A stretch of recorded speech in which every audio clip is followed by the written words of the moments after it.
Samuthirakani sir கை தட்டுற ஒரு template போட்டுட்டு அனிஷா ஹஸ்பண்ட் ஃப்ரம் துபாய் அப்படிங்கிற ஒரு இது போட்டிருந்தாங்க. எப்படி தான் இப்படியெல்லாம் யோசிக்கிறாங்கன்னு தெரியாத மாதிரி இருந்துச்சு.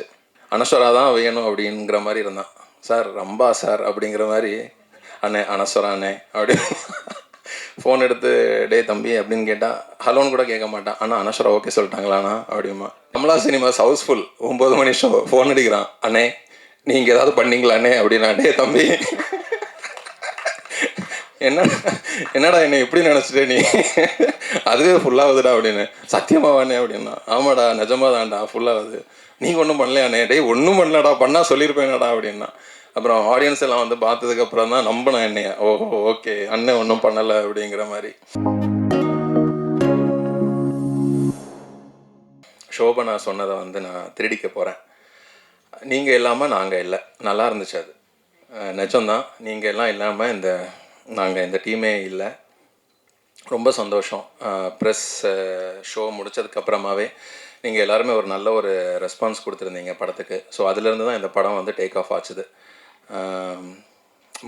ஷோ மதன் அபி எப்படி டூரிஸ்ட் ஃபேமிலியில் எப்படி இருந்தான்னு எனக்கு தெரியும்.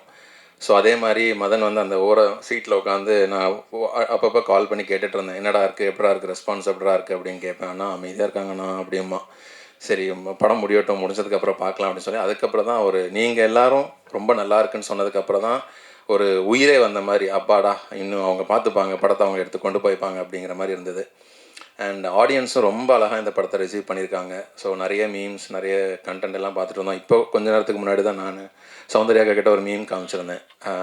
அந்த சசிகுமார் அங்கே சமுத்திரகனி சார் கை தட்டுற ஒரு டெம்ப்ளேட் போட்டுட்டு அனிஷா ஹஸ்பண்ட் ஃப்ரம் துபாய் அப்படிங்கிற ஒரு இது போட்டிருந்தாங்க. எப்படி தான் இப்படியெல்லாம் யோசிக்கிறாங்கன்னு தெரியாத மாதிரி இருந்துச்சு. ஸோ அவ்வளோ அழகாக கனெக்ட் ஆகிருக்குது மக்கள் மத்தியில். And thank you so much for that. ரொம்ப ரொம்ப மனசு நிறைஞ்சு சொல்கிறேன். ரொம்ப நன்றி. மதன் பற்றி சொல்லணுன்னா, மதன் வந்து லவ்வர், டூரிஸ்ட் ஃபேமிலி எல்லாத்துலேயுமே எனக்கு ரொம்ப தெரிஞ்ச ஒரு பையன். கதை சொல்லும்போது இந்த படம் ஹிட்டு அப்படிங்கிற மாதிரி எனக்கும் ஃபீல் ஆச்சுது. நானும் அதை சௌந்தர்யாக்கா கிட்டே கொண்டு போய் ரீச் பண்ணிவிட்டு இந்த படம் நடக்கும்போது அவன் ரொம்ப கான்ஃபிடெண்ட்டாக நிறைய விஷயங்களில் ஸ்ட்ராங்காக இருந்தான். அந்த ஒரு கிளாரிட்டி அவன்கிட்ட ரொம்ப இருந்துச்சு. அதில் ரொம்ப பெரிய கிளாரிட்டி எதில் இருந்ததுன்னா அனஸ்வரா கிட்ட. அனஸ்வரா தான் வேணும் அப்படிங்கிற மாதிரி இருந்தான். சார் ரம்பா சார் அப்படிங்கிற மாதிரி, அண்ணே அனஸ்வரா அண்ணே அப்படின்னு ஃபோன் எடுத்து டே தம்பி அப்படின்னு கேட்டால் ஹலோன்னு கூட கேட்க மாட்டான். அண்ணா அனஸ்வரா ஓகே சொல்லிட்டாங்களாண்ணா அப்படிமா. நீ தம்பி இருறா ஒரு நாளில் சொல்லிவிடுவாங்க. ஸோ அந்தளவுக்கு கான்ஃபிடென்ட்டாக அனஸ்வரா மேலே இருந்துட்டு வந்தான். அப்போ எனக்கும் அக்காவுக்கும் யார் தம்பி இந்த அனஸ்வரா அப்படி அவங்களும் கேட்டாங்க. அக்கா எனக்கும் தெரிலக்கா பார்ப்போங்க அப்படின்னு சொல்லிட்டு அதுக்கப்புறம் தான் அனஸ்வரா வந்து எவ்வளோ பெரிய ஒரு ஒரு அசட் அப்படிங்கிறதும் தெரிய வந்துச்சு. Thank you Anaswara for being in our இது படம். அண்ட் அபி வந்து என்னோட ரொம்ப தம்பி அவன் எனக்கு. ஸோ ஆனந்தி சொன்ன மாதிரி ஆனந்தியே வந்து டவுட் பண்ணியிருக்காங்க, ஒரு வேளை படம் நல்லா இருக்குன்னு ப்ரொமோட் தான் பண்ணிங்கன்னு. அது கூட பரவாயில்ல Anandi. Abhi and Kamala cinemas housefull 9 மணி ஷோ ஃபோன் அடிக்கிறான். அண்ணே நீங்கள் ஏதாவது பண்ணீங்களாண்ணே அப்படின்னா. டே தம்பி என்னடா என்ன எப்படி நினச்சிட்டே நீ, அதுவே ஃபுல்லாகுதுடா அப்படின்னு. சத்தியமாவானே அப்படின்னா. ஆமாடா நிஜமாக தான்டா ஃபுல்லாகுது. நீங்கள் ஒன்றும் பண்ணலையாண்ணே. டே ஒன்றும் பண்ணலடா, பண்ணால் சொல்லியிருப்பேனடா அப்படின்னா. அப்புறம் ஆடியன்ஸ் எல்லாம் வந்து பார்த்ததுக்கப்புறம் தான் நம்பினேன் என்னைய. ஓஹோ ஓகே அண்ணன் ஒன்றும் பண்ணலை அப்படிங்கிற மாதிரி. ஸோ அபியை வந்து உங்கள் வீட்டு பையன் மாதிரி ஒரு விஷயத்தில் நீங்கள் அபியை வந்து எடுத்து கொண்டு போவீங்க நான் நம்புகிறேன். ஸோ அடுத்து பண்ணுற படங்களும் சரி எல்லாமே வந்து ரொம்ப கேர்ஃபுல்லாக சூஸ் பண்ணுவான். டெஃபினட்டாக அவங்க எல்லாருக்கும் பிடிச்ச மாதிரி சூஸ் பண்ணுவான், அதில் எந்த டவுட்டும் இருக்காது. அண்டு ஷானையா அவர் வந்து எனக்கு good night, lover, tourist family 3 படமும் நான் படம் பார்த்து முடிச்சதுக்கப்புறமா எப்போவுமே அவர் என்ன பண்ண போகிறார் அடுத்தது அப்படிங்கிற மாதிரி தான் நான் ரொம்ப ஈகராக வெயிட் பண்ணுவேன். ஸோ அதே ஒரு விஷயத்த தான் வித் லவ்க்கும் சொல்லிட்டு இருந்தேன். அவர் எப்போவுமே நான் எதுக்குமே சொல்லாதவர் இந்த படத்துக்கு நான் என்ன பண்ணியிருக்கேன் பாருங்கள் அப்படின்னாரு. போய் பார்த்தா நானும் சௌந்தர்யாக்கும் வந்து அந்த அவுட் பார்த்தோம். அனிஷாவுக்கு ஒரு தீம் போட்டிருப்பாரு. நான் அவர்கிட்ட சொன்னேன், இது நீங்கள் போட்டிங்களா, உங்களுக்குள்ள அவர் ஒருத்தர் உண்டு, அவர் போட்டாரா அவர் நம்புகிற காடு வேறு எதுவும் இல்லை. ஸோ அவர் போட்டாரா அப்படின்ட்டு நானும் மதன்கிட்ட நான் பேசிகிட்டு இருந்தேன். அந்த இதை மட்டும் எப்படா இந்த மியூசிக் வாங்கினேன் அப்படின்னானே. நான் உண்மை சொல்லட்டுமானே அப்படின்னா. சொல்கிறா அப்படின்னு 10 நிமிஷம் ஆச்சுனே அந்த மியூசிக் போடுறதுக்கு. மிக்சிங்கில் வச்சு நடந்துச்சுனே அப்படின்னா. மிக்சிங்கில் வச்சா என்னடா சொல்கிறேன், நான் ஏதோ பயங்கரமாக ஏதோ வேலை பார்த்துருப்பீங்க அப்படின்னு சொல்லி பார்த்தா இல்லைண்ணே, கடைசி 10 நிமிஷத்தில் நடந்த விஷயம்னே அது. ஸோ அந்த மேஜிக் வந்து ஷான் ஐயாவால் மட்டும்தான் முடியும். இன்றைக்கி அவருக்கும் ஒரு மீம் கண்டென்ட் ஒன்று பார்த்தேன், அது அவருக்கும் நான் அனுப்பிச்சி வச்சுருந்தேன். அது மேபி நான் மீம் கண்டென்ட் தான், என்னோடது இல்லை. அதில் வந்து போட்டிருந்தாங்க, இளையராஜா சாரை கம்பேர் பண்ணி போட்டிருந்தாங்க. ஸோ ஹாப்பி அதை நான் பார்க்கும்போது. ஸோ அவருக்கு அந்த ஒரு இது இருந்துகிட்டே இருக்குது. அண்ட் என்னோட டீம் விஜய் எம்பி, பாலா, பிரசாந்த், ஷரத் எல்லாம் இருக்காங்க. ஷரத் வந்து நான் அவர் வந்து ஒரு சம்பவக்காரர். ஸோ ஷரத் தான் வந்து ஃபஸ்ட்டு இந்த ஃபஸ்ட் லுக்குக்கான ஒரு விஷயம் பண்ணதே வந்து ஷரத் தான். அதுலேருந்து தான் இந்த படத்தோட விஷயங்கள் வந்து கொஞ்சம் கொஞ்சமாக டேக் ஆஃப் ஆச்சுது. அந்த ஃபஸ்ட் லுக்கு எங்களுக்கு செஞ்சு கொடுத்தது சூப்பர் ஸ்டார் ரஜினி சார். அது எங்களுக்கு மறக்கவே முடியாத ஒரு விஷயம். ஒரு அபி ஒரு புது டெபியூட் டைரக்டர், ஐ மீன் இப்போ ஹீரோ. அதுக்கப்புறமா அண்ட் மதன் வந்து ஒரு புது பையன். நாங்கள் எல்லாம் டீமாக சேர்ந்து ஒரு பண்ணுறோம். அந்த ஃபஸ்ட் லுக்கை வந்து அவரோட கையால் பிளெஸ்ஸிங்ஸால் அதை பண்ணி கொடுத்தாங்க. ஸோ அதுலேருந்தே இந்த படத்தோட ஹைப்பில் ஒரு எதிர்பார்ப்பு ரொம்ப நல்லா இருந்துச்சு.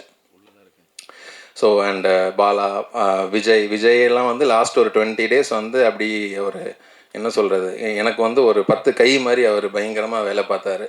So I thank Sharath, Bala, Prashanth, Vijaya எல்லாருக்குமே இந்த நேரத்தில் ரொம்ப பெரிய நன்றி சொல்லிக்கிறேன். நான் நடித்த எல்லாருக்கும், லிரிசிஸ்ட் மோகன் ஐயா, அவர் வந்து எப்படின்னா ஷான் ஐயா நாங்கன்னா அவர் பயங்கரமாக கவிதை எழுத ஆரம்பிச்சிருவார். எங்களுக்குன்னு ஸ்பெஷலாக எழுதுவார். எப்படி எழுதுறாருன்னுலாம் தெரியாது. நான் திடீர்னு கூப்பிட்டு டவுட் கேட்பேன்.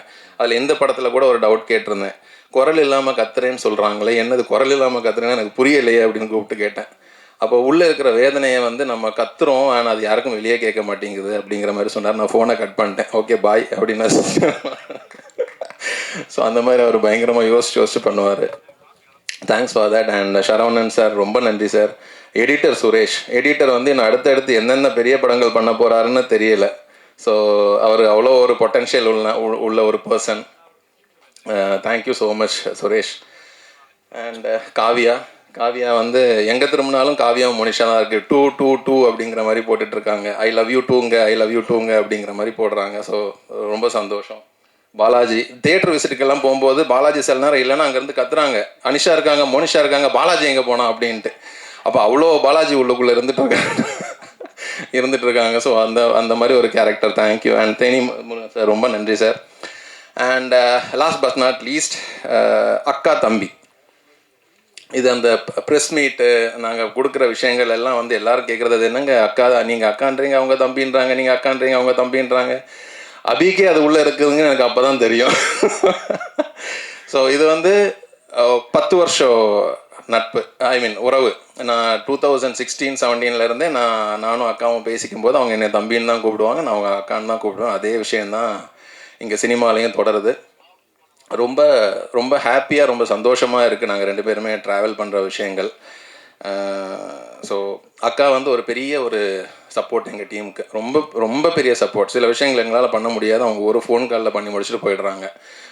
பரபரப்பாக நாங்கள் ஏதாவது சுற்றிட்டு இருப்போம். கடைசி தான் ஏதாவது பிரச்சனைனா கடைசி தான் அக்கா கிட்டே போவேன். அக்கா அப்படிமே, என்ன தம்பி அப்படிம்பாங்க, இது இப்படி இருக்குக்கா, சரி வை இந்த வரேன் அப்படிம்பாங்க.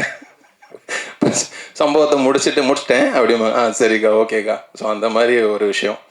ஸோ ஒரு சின்ன விஷயம் நான் இங்கே சொல்கிறேன், மேபி ரொம்ப டைம் எடுத்துக்கல. நான் வந்து 5th ஸ்டாண்டர்ட் படிக்கும்போது தான் ஃபஸ்ட்டாக ரஜினி சார் வீடை வந்து முதல்ல நான் பார்க்குறேன். அது வரை நான் பார்த்ததே கிடையாது. என்னோடய மாமா தான் கூட்டிகிட்டு போகிறாரு. கூட்டிகிட்டு போகும்போது அங்கே கரீம் பாய் அப்படின்னு சொல்லிட்டு ஒரு வாட்ச்மேன் இருந்தார். அந்த வாட்ச்மேனு நான் 5th ஸ்டாண்டர்ட்லேருந்தே எப்போல்லாம் லீவ் கிடைக்குதோ அப்போல்லாம் ரஜினி சார் வீட்டில் போய் கேட்டில் போய் நிற்பேன். அவர் விரட்டி விட்டுருவார், போயிடுங்க இங்கெல்லாம் நிற்கக்கூடாது அப்படின்னு சொல்லி போயிட்டு விட்டுருவார். அப்போ நான் 5th 6th 7th 8th 9th 10th 12th முடிச்சுட்டு வரைக்கும் என்னோடய வளர்ச்சியும் அந்த வாட்ச்மேன் பார்த்துட்டே இருக்கிறாரு. திடீர்னு ஒரு நாள் கேட்டார் என்கிட்ட, நீங்கள் என்ன பண்ணுறீங்க அப்படின்னு கேட்டால் நான் சொன்னேன், நான் பைலட்டுங்க, இதுதான் என்னோடய பைலட் லைசன்ஸு. ஸோ பைலட்டா அப்படின்னாரு. ஆமாம். நீ எத்தனை வருஷமாக இங்கே வர அப்படின்னாரு. நான் ஒரு 10 வருஷமாக வந்துட்டுருக்கேன். உனக்கு என்ன தான் வேணும் அப்படின்னாரு. எனக்கு ஒரு ஃபோட்டோ வேணுங்க, வேறு ஒன்றும் இல்லைங்க அப்படின்னு சொல்லி தண்ணி கேன் போட வந்த பையன் மாதிரி அந்த வீட்டுக்குள்ளே போனேன் நான்.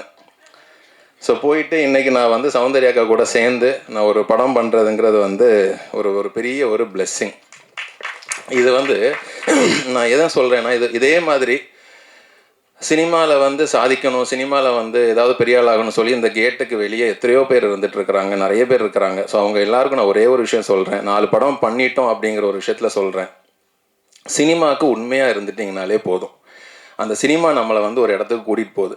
அதை தாண்டி நான் வேறு எதுவுமே செய்யலை. நான் என்னை சுற்றி இருக்கிறவங்க எல்லாருக்குமே நான் ரொம்ப உண்மையாக, சினிமாவுக்கும் உண்மையாக மட்டும்தான் நான் இந்த கதைகள் செலக்ட் பண்ணுறது, இந்த வேலைகள் பார்க்குறது எல்லாமே நான் செஞ்சேன். ஷார்ட்கட் நான் இதுவரை ஃபாலோ பண்ணதே கிடையாது. இவங்களை அட்டாக் பண்ணிவிட்டு இவங்களை தாண்டிட்டு நம்ம அப்படி உள்ளே போயிடலாம் அப்படியெல்லாம் போகிறதே இல்லை. அந்த இன்செக்யூரிட்டிங்கிற ஒரு விஷயத்துக்கே இல்லாமல் சினிமா நம்ம டேலண்ட் இதை மட்டும் நம்பி நீங்கள் நடந்துட்டு போயிட்டே இருங்க. டெஃபினட்டாக நான் இன்றைக்கி இங்கே நிற்கிறேன்னா கண்டிப்பாக உங்கள் எல்லாராலையும் இங்கே நிற்க முடியும் அப்படின்னு சொல்லிட்டு நான் நம்புகிறேன். பாசிட்டிவிட்டியை ஸ்ப்ரெட் பண்ணுங்கள். நம்மளை தாண்டி இவங்க மேலே போயிடுவாங்களோ அப்படிங்கிற எண்ணத்தை வச்சுக்காதீங்க. நமக்கு உண்டான இடம் நமக்கு இருக்கும், உங்களுக்கு உண்டான இடம் அவங்களுக்கு இருக்கும். So thank you so much. நீங்கள் எல்லாருமே இவ்வளோ பெரிய சப்போர்ட் பண்ணுறீங்க. இன்னும் அடுத்தது சௌந்தர்யாக்காவும் எனக்கும் மத்தியில் ரொம்ப நிறைய பிளான் எல்லாம் இருக்குது. அதெல்லாம் நாங்கள் கொஞ்சம் கொஞ்சமாக எக்ஸிக்யூட் பண்ணுவோம். அதுக்கும் உங்கள் எல்லாரோட சப்போர்ட் வேணும். அவங்க இல்லைன்னா குட் நைட்லேருந்தே அவங்க எனக்கு பெரிய சப்போர்ட்டாக இருந்துகிட்ருக்குறாங்க. அவங்க இல்லைன்னா நிஜமாக டூரிஸ்ட் ஃபேமிலி இல்லை. அதுதான் ஃபேக்ட், அதுதான் உண்மை. அது நிறைய பேருக்கு தெரியாது. ஸோ அவங்களோட சப்போர்ட் அது ரொம்ப பெருசாக இருந்தது. திடீர்னு அக்காவும் நானும் ஒன்று சேரலை. அக்காவும் நானும் 10 வருஷமாக கூடவே தான் இருந்துகிட்ருக்கோம். என்னோடய குட் நைட்லேருந்து குட் நைட் ட்ரீசராக இருக்கட்டும், ஃபர்ஸ்ட் லுக்காட்டாக இருக்கட்டும், ட்ரெய்லராக இருக்கட்டும், லவ்வராக இருக்கட்டும், எல்லா படத்துலையுமே முதல்ல நான் அவங்களுக்கு அனுப்பி அவங்களோட கமெண்ட்டை தான் நான் கேட்பேன். சில விஷயங்கள் ஒரே கலரில் இருக்கே அப்படிங்கிற மாதிரிலாம் சொல்லியிருக்காங்க. பட் அக்கா எல்லாத்துக்குமே நன்றி. உங்களுக்கு நன்றி சொல்ல தேவையில்லை நான். தேங்க்யூக்கா, தேங்க்யூ ஸோ மச். ஸோ எல்லாருக்கும் ரொம்ப சந்தோஷங்க, ரொம்ப ரொம்ப ஹாப்பியாக இருக்கேன் நான். ஸோ அடுத்ததும் நல்ல ஒரு படங்கள் கொடுக்கறதுக்கு நாங்கள் 2 பேரும் ரெடியாக இருக்கிறோம். அதை நீங்களும் சப்போர்ட் பண்ணுவீங்கன்னு நான் நம்புகிறேன். Thank you so much. ரொம்ப நன்றி.